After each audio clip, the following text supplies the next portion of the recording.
of protecting judges.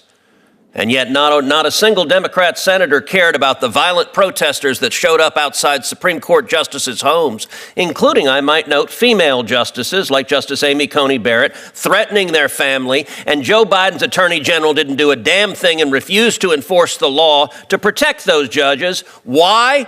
Because he agreed with the violent protesters and he wanted to intimidate and threaten those judges. Republicans love to cry lawfare every time accountability comes knocking. Today, Senator Ted Cruz launched another tirade accusing Democrats of hating democracy, blaming judges for following the law, and even smearing immigrants as criminals. But let's cut through the noise. This isn't about protecting democracy. It's about protecting Donald Trump from consequences. It's long been said that hypocrisy is the tribute that vice pays to virtue.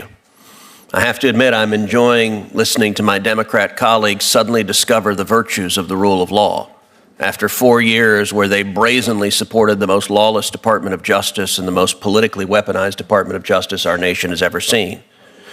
We just heard the senator from Rhode Island talk about the imperative of protecting judges.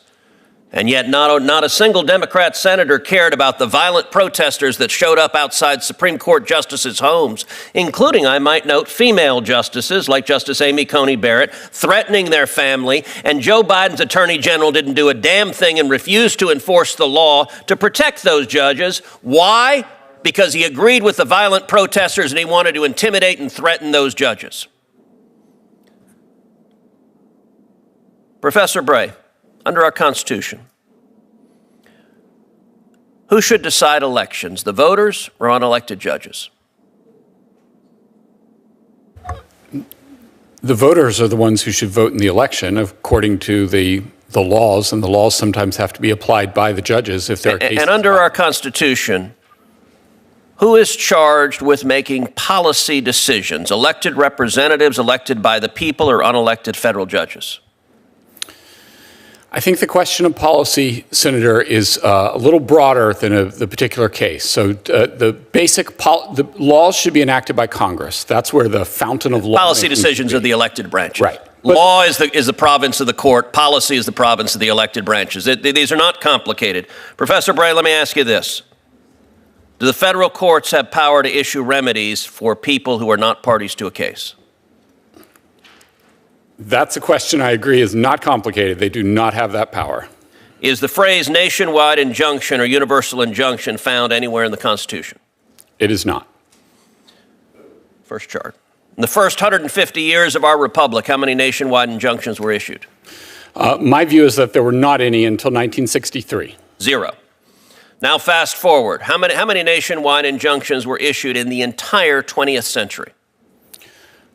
It's a small number. I would think it would be a dozen, give or take. It's not large. 27, actually. Excluding Trump's first term, how many nationwide injunctions were issued in the last 20 years? Far more than that. 32. From 2001 to 2024 against Biden, Obama, and Bush, 32. And how many nationwide injunctions have been issued in the last 2 months alone? There have been quite a few. 37. Let that sink in. There have been more nationwide injunctions in the past 2 months against President Trump than in the entire 20th century. There have been more nationwide injunctions against President Trump in the last 2 months than both terms of George W. Bush, both terms of Barack Obama, and Joe Biden's term. We saw during the Biden presidency lawfare, indicting President Trump 4 times, using the machinery of justice to attack him, and that was an attack on democracy, because Democrats today hate democracy. Democrats today are angry at the voters for re-electing Donald Trump and electing a Republican Senate and a Republican House, and they engaged in lawfare to stop democracy from operating. Understand, this is the second phase of lawfare. Second chart. This is the second phase of lawfare. Now that their efforts to indict President Trump and stop the voters from re-electing him have failed, they're going and seeking out individual radical judges to try to shut down policies, and they are forum shopping like crazy. Give me any loon judge put on the bench by Obama or Biden who disagrees with a policy. We just saw a judge flagrantly ignore U.S. immigration law concerning TPS being revoked. U.S. law explicitly said there's no judicial review for that, but hey, they found a judge who says, you know what? We, the Democrat Party, we are the party of illegal aliens. We are the party of murderers and rapists and gang members, and the Democrat Party exists here to fight to keep murderers and rapists and gang members in your communities. There's a reason the Democrat Party is at 26% approval nationwide, because they put radical policies ahead of rule of law. Nationwide injunctions are an abuse of power. It is the judiciary acting as policy deciders, and it is incumbent on this committee and this body to rein in the abuse of power from these unelected radical judges who are trying to overturn the election because they disagree with what the voters decided. Thank you, Senator Cruz. What Cruz wants you to believe is that Democrats suddenly discovered the rule of law. But let's be clear, this is projection.